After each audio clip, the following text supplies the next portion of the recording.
VK Mishra present. हमारे channel पर बने रहने के लिए हमारे चैनल को लाल बटन दबा करके सब्सक्राइब करें और साथ में बेल आइकन घंटी दबाएं।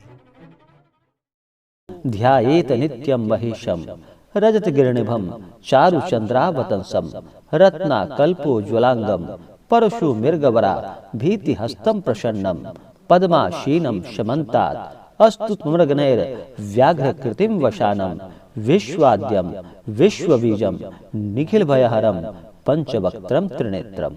ओम नमः शिवाय। जय श्री राधे कृष्ण। आप सभी का हमारे YouTube चैनल पे बहुत बहुत स्वागत है।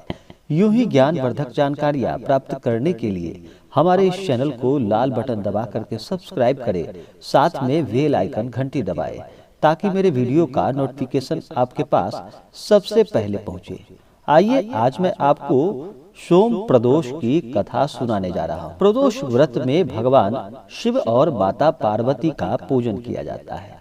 भगवान भोलेनाथ ही एक ऐसे देव हैं जो कि थोड़े से जल से ही प्रसन्न हो जाते हैं और अपने भक्तों पे अपना कृपा दृष्टि बनाए रखते हैं। भगवान भोलेनाथ जो कि करोड़ों चंद्रमा के समान कांतिवान त्रिनेत्रधारी, मस्तक पर चंद्रमा का आभूषण धारण करने वाले, पिंगल वर्ण के जटाजूटधारी, नीले कंठ तथा अनेक रुद्राक्ष मालाओं से सुशोभित वरदहस्त त्रिशूलधारी, नागों के कुंडल पहनने वाले, व्याघ्र चर्म धारण किए हुए रत्न जड़ित सिंहासन पर विराजमान भगवान शिव जी हमारे सभी कष्टों को दूर करे और हर प्रकार की सुख समृद्धि प्रदान करे।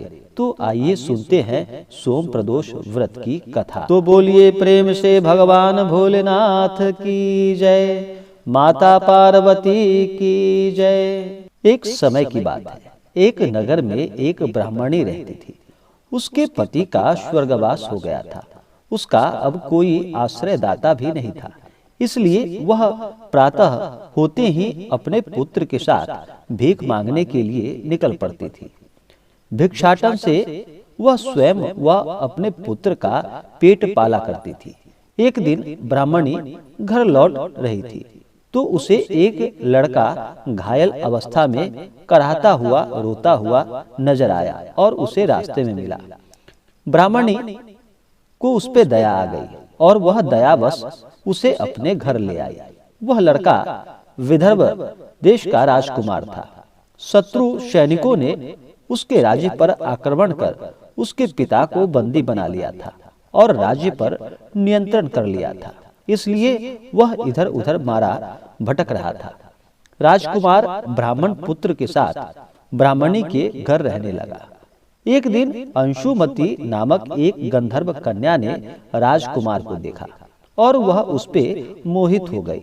अगले दिन अंशुमती अपने माता पिता को राजकुमार से मिलवाने लाई। उन्हें भी राजकुमार बहुत पसंद आया। कुछ दिनों बाद अंशुमती के माता पिता को भगवान शंकर ने स्वप्न में आदेश दिया कि वह राजकुमार और अंशुमती का विवाह करा दिया जाए, तो उन्होंने वैसा ही किया। ब्राह्मणी प्रदोष का व्रत किया करती थी। उसके व्रत के प्रभाव से और गंधर्व राज की सेना की सहायता से राजकुमार ने विदर्भ से शत्रुओं को खदेड़ दिया। फिर अपना विदर्भ देश पे अधिकार अपना स्थापित कर लिया और पिता के राज्य को पुनः प्राप्त कर लिया। फिर आनंद पूर्वक रहने लगा। राजकुमार ने ब्राह्मण पुत्र को अपना प्रधानमंत्री बना लिया। ब्राह्मणी के प्रदोष व्रत के प्रभाव से, उसके महत्व से, जैसे राजकुमार ब्राह्मण पुत्र के दिन फिर गए, वैसे ही भगवान शंकर अपने सारे भक्तों के दिन फेर देते हैं। जो भी भक्त सच्ची श्रद्धा व विश्वास के साथ भगवान भोलेनाथ और माता पार्वती का पूजन करते हैं, प्रदोष का व्रत करते हैं, उनके सारे दुख और कष्ट दूर हो जाते हैं। तो बोलिए प्रेम से भगवान भोलेनाथ की जय, माता पार्वती की जय। प्रदोष व्रत में भगवान शिव और माता पार्वती का पंचोपचार या षोडशोपचार पूजन विधि के द्वारा पूजा करना चाहिए।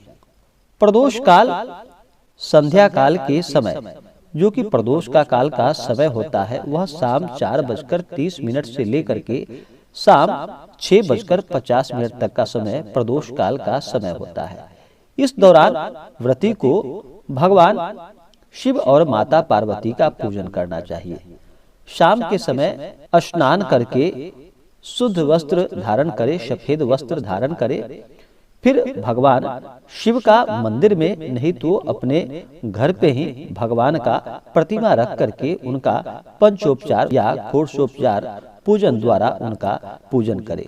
भगवान भोलेनाथ को इस दिन जल चढ़ाए, पंचामृत से स्नान करवाए, उसके बाद फिर शुद्ध गंगा जल से भगवान को स्नान कराए। उसके बाद भगवान भोलेनाथ के ऊपर वस्त्र चढ़ाए, यज्ञोपवीत चढ़ाए, भगवान को अक्षत, चंदन, पुष्पों की माला चढ़ाए। उसके बाद भगवान को भांग, धतूरा आदि चढ़ाए, भगवान को बिल्वपत्र चढ़ाए। बिल्वपत्र चढ़ाते समय उस पे राम का नाम लिख ले तो यह बहुत ही लाभकारी होगा। बिल्वपत्र चढ़ाते समय इस मंत्र का जप करे तो यह अनंत पुण्य फलदायक होगा।